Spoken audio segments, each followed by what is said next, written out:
ഈശോയുടെ നാമത്തിൽ സ്നേഹവന്ദനം.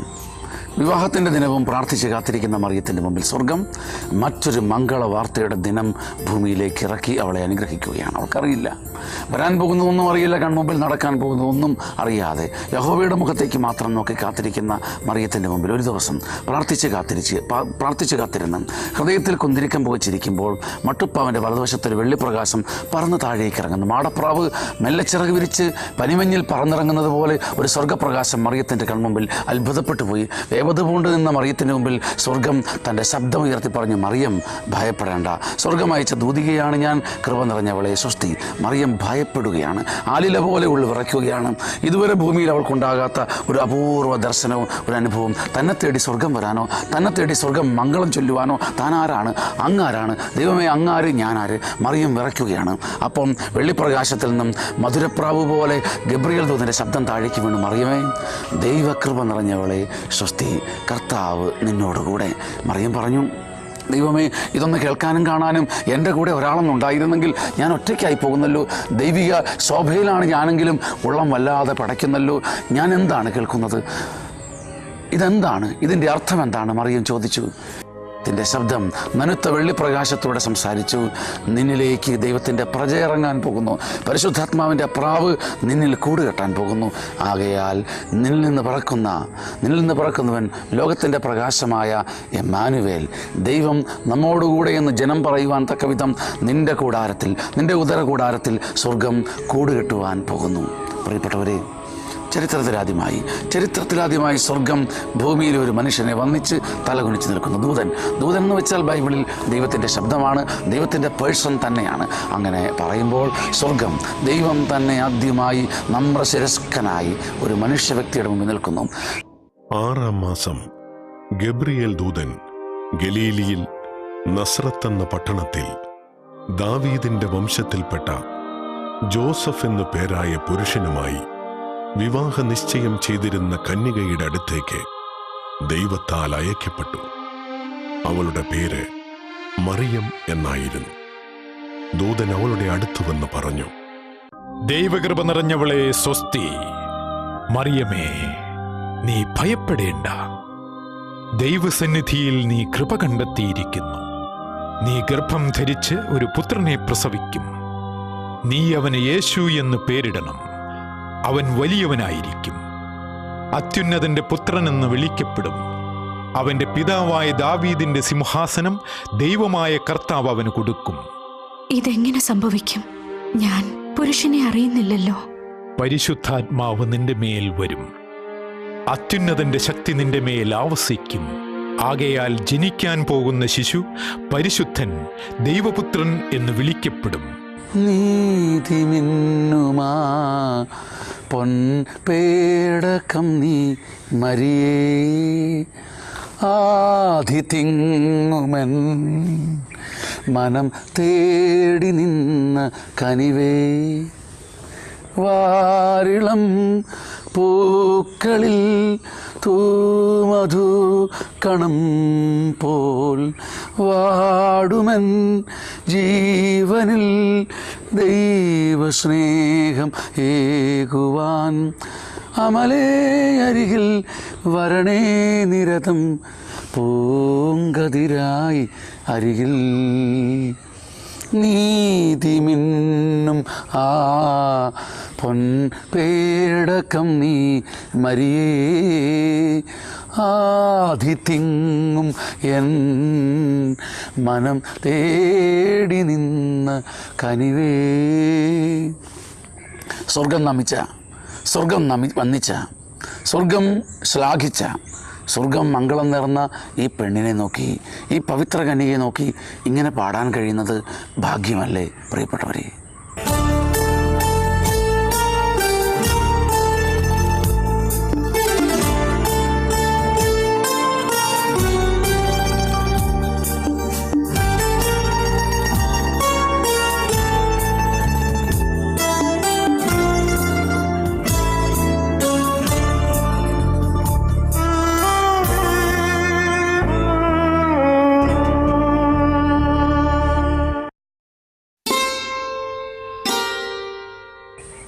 സ്വർഗ്ഗമൊഴികൾ പവിഴമത്ത് പോലെ വാരി വിതറുന്ന ദൈവദൂതൻ്റെ മുമ്പിൽ മറിയം മനപ്രയാസത്തോടെ ചോദിച്ചു, ദൂത, നീ പറയുന്നത് കേൾക്കുമ്പോൾ എനിക്ക് കുളിര് കോരുന്നുണ്ട്.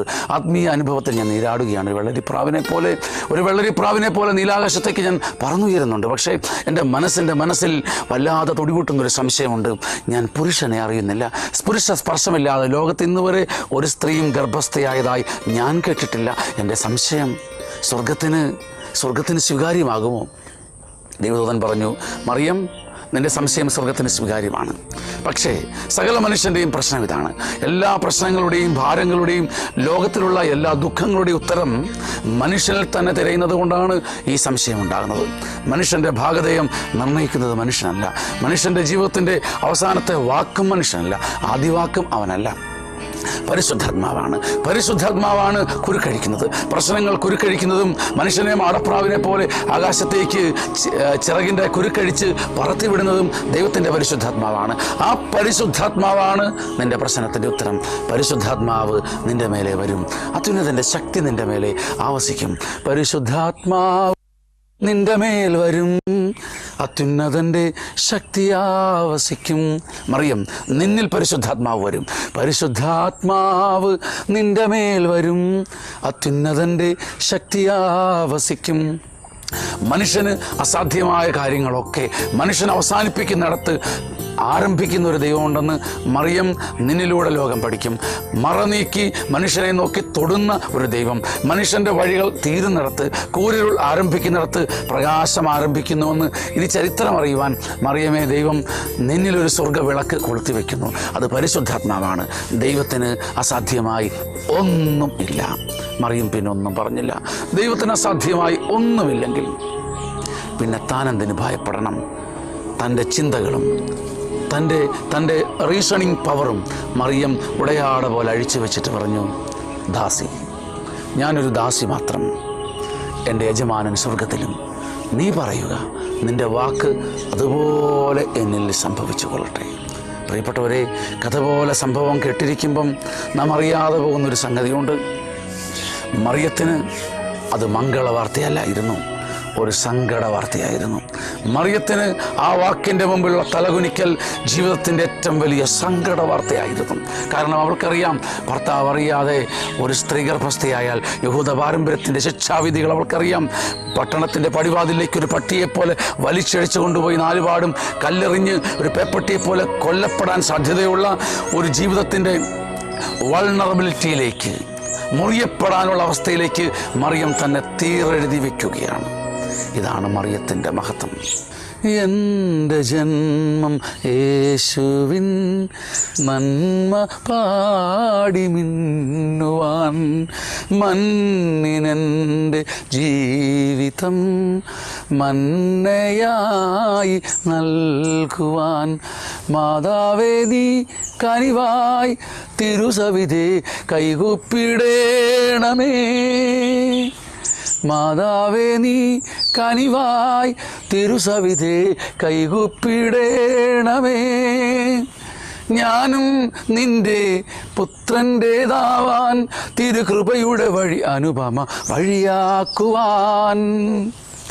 നീതി മിന്നും ആ പൊൻപേടകം നീ മരിയേ, ആധി തിങ്ങും എൻ മനം തേടി നിന്ന കനിവേ.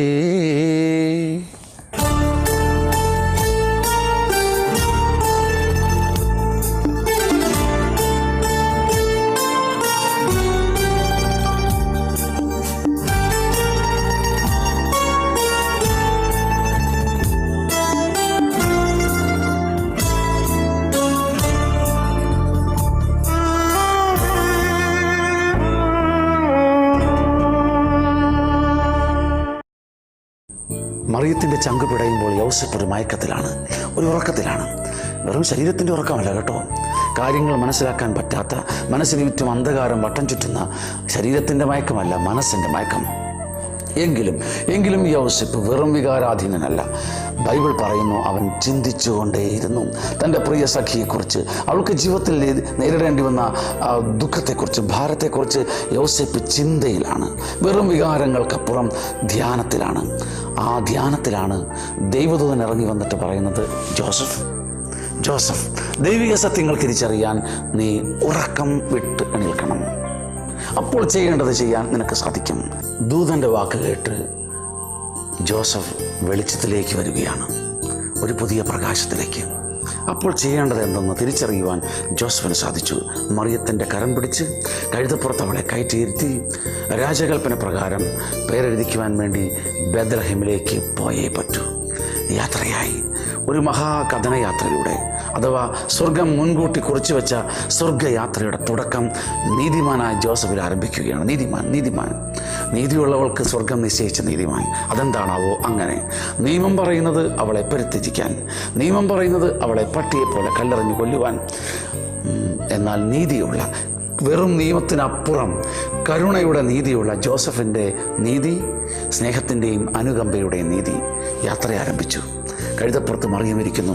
പൂർണ്ണ കരുതലോടും വാത്സല്യത്തോടും കൂടി കാൽനടയായി ജോസഫും.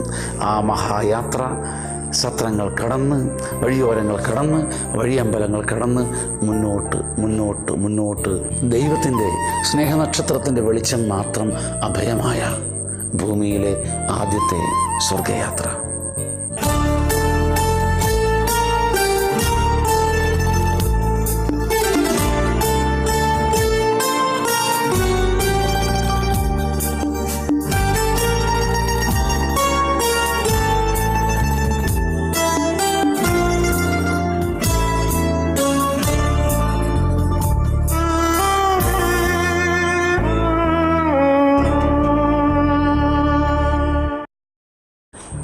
നീലനിശീഥനിൽ മറിയം ഒരു നിമിഷം വേപതുകൊണ്ട്, ദൈവമേ, നിന്റെ പ്രജയാണ് എൻ്റെ ഉള്ളിലെങ്കിൽ, നിന്റെ എമ്മാനുവേലിനെയാണ് ഞാൻ വഹിക്കുന്നതെങ്കിൽ ഈ യാത്രയിൽ ഇത്രയും സങ്കടങ്ങൾ എന്തിന്?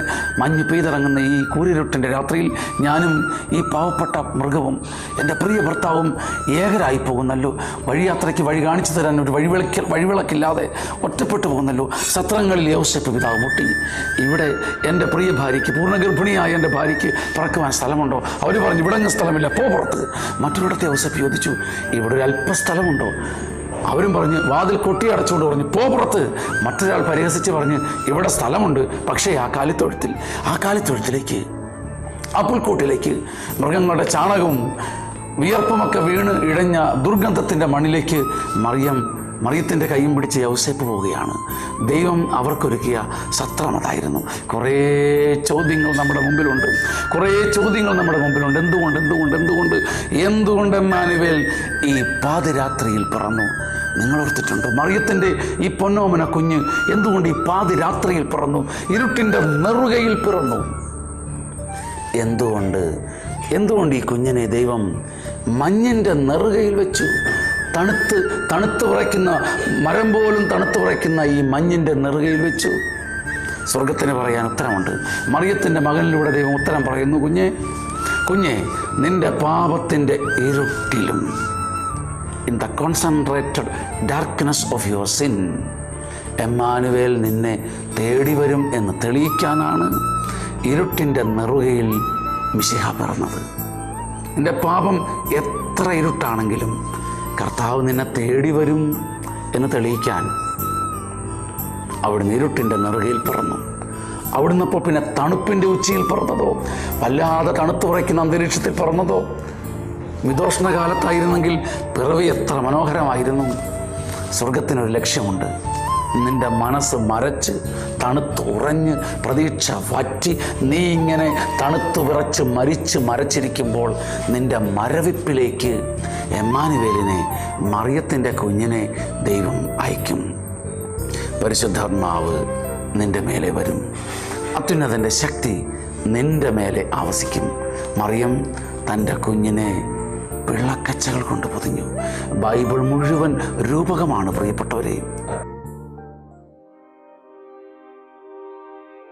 ജോസഫ് ദാവീദിന്റെ കുടുംബത്തിലും വംശത്തിലും പെട്ടവനായിരുന്നതിനാൽ പേരെഴുതിക്കാനായി ഗലീലിയിലെ പട്ടണമായ നസറത്തിൽ നിന്നും യൂദയായിൽ ദാവീദിന്റെ പട്ടണമായ ബേത്ലഹേമിലേക്ക് ഗർഭിണിയായ ഭാര്യ മറിയത്തോടുകൂടെ പോയി.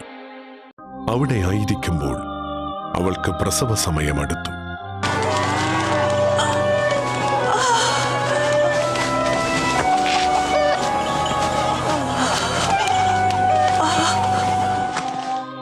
അവൾ തന്റെ കടിഞ്ഞൂൽ പുത്രനെ പ്രസവിച്ചു. അവനെ പിള്ളക്കച്ച കൊണ്ട് പൊതിഞ്ഞ് പുൽത്തൊട്ടിയിൽ കിടത്തി. കാരണം സത്രത്തിൽ അവർക്ക് സ്ഥലം ലഭിച്ചില്ല. മറിയം തൻ്റെ കുഞ്ഞിനെ പിള്ളക്കച്ചകൾ കൊണ്ട് പൊതിഞ്ഞു. സഹനം അവിടെയും തുടരുകയാണ്. എന്തുകൊണ്ട് മറിയം പട്ടുകച്ച കൊണ്ട് പൊതിയാതെ പിള്ളക്കച്ചകൾ കൊണ്ട് പൊതിയാൻ, പറിച്ച് കീറി ഛിന്ന ഭിന്നമായ പിള്ളക്കച്ചകൾ കൊണ്ട് എമ്മാനുവേലിനെ പൊതിയാൻ സ്വർഗം അനുവദിച്ചു? തൻ്റെ മകന് തൻ്റെ അമ്മയെപ്പോലെ ദൈവം ജനനത്തിൻ്റെ ആദ്യ നിമിഷങ്ങളിൽ സഹനത്തിൻ്റെ പിള്ളക്കച്ച കൊടുക്കുകയാണ്. ശരീരം മുഴുവൻ നന്നായി പൊതിഞ്ഞു മൂടി തണുപ്പകറ്റുവാൻ പറ്റിയ ഒരു കമ്പിളി പുതപ്പ്, സ്നേഹത്തിൻ്റെ കമ്പളം സ്വർഗം ഭൂമിയിലേക്ക് ഇട്ടുകൊടുത്തില്ല. പിന്നെയോ ശരീരത്തിൽ തണുപ്പേറ്റ് പിടയാനും തക്കവിധം എമ്മാനുവേലിനെ പിള്ളക്കച്ചകൾ കൊണ്ട് പൊതിയാനേ സ്വർഗം അനുവദിച്ചുള്ളൂ. ഉണ്ണി കിടക്കുന്നു വൈക്കോലിൽ. മറിയത്തിൻ്റെ പൊന്നോമന കുഞ്ഞ് വൈക്കോലിൽ കിടക്കുന്നു. എന്തുകൊണ്ട് വൈക്കോലിൽ, ചാണകത്തിൽ? എന്തുകൊണ്ട് ഈ മൃഗങ്ങൾക്കിടയിൽ? നമ്മുടെ കർത്താവ് നിന്റെ മിഴികളിലേക്ക് നോക്കി മറിയവും തൻ്റെ കുഞ്ഞും സംഗമിക്കുന്ന ഈ മഹോന്നത ദിനം ഒരു സ്വർഗ സന്ദേശം തരുന്നുണ്ട്.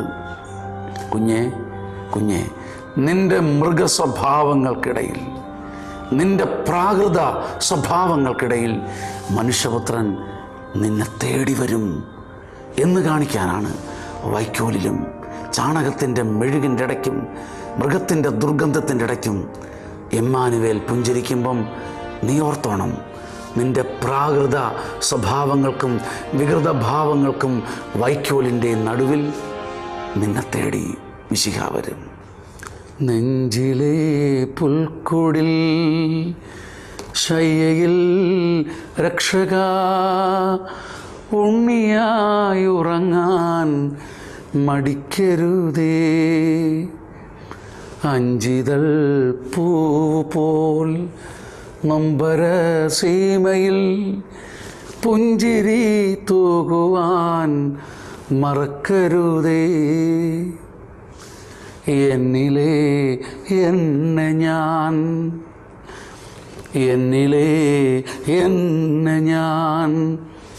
കച്ചിയിൽ വെച്ചിടാം, കച്ചയില്ലാത്തൊരു കുഞ്ഞു പോലെ.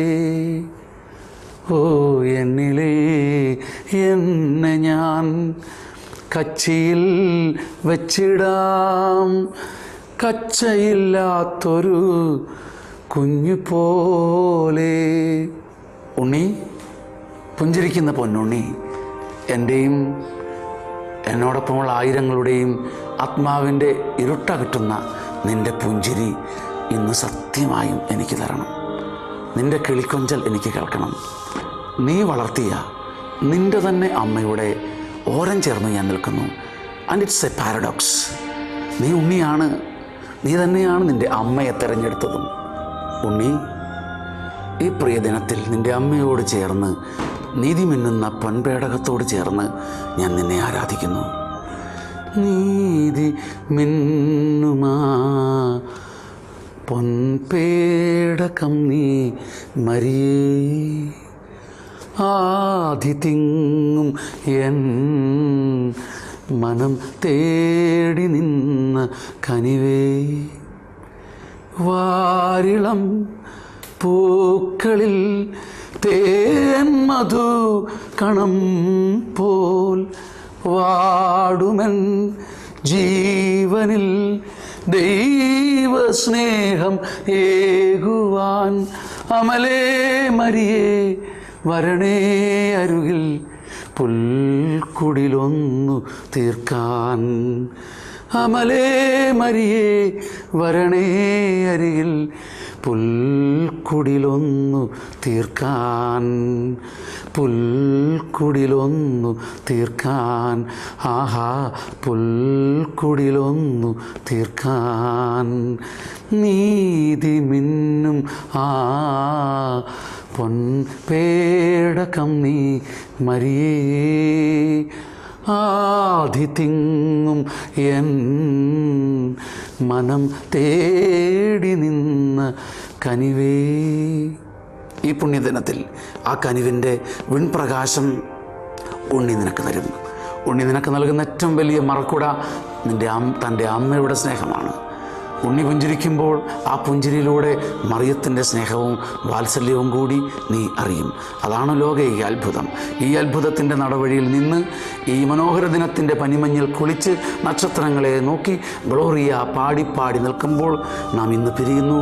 വീണ്ടും മറിയത്തിൻ്റെ മകൻ്റെ മറിയത്തിൻ്റെ ചരിതവും കൂട്ടിമുട്ടുന്ന മനോഹര യാത്രയിൽ സംഗമിക്കുവാൻ സ്നേഹവന്ദനം. Happy Christmas.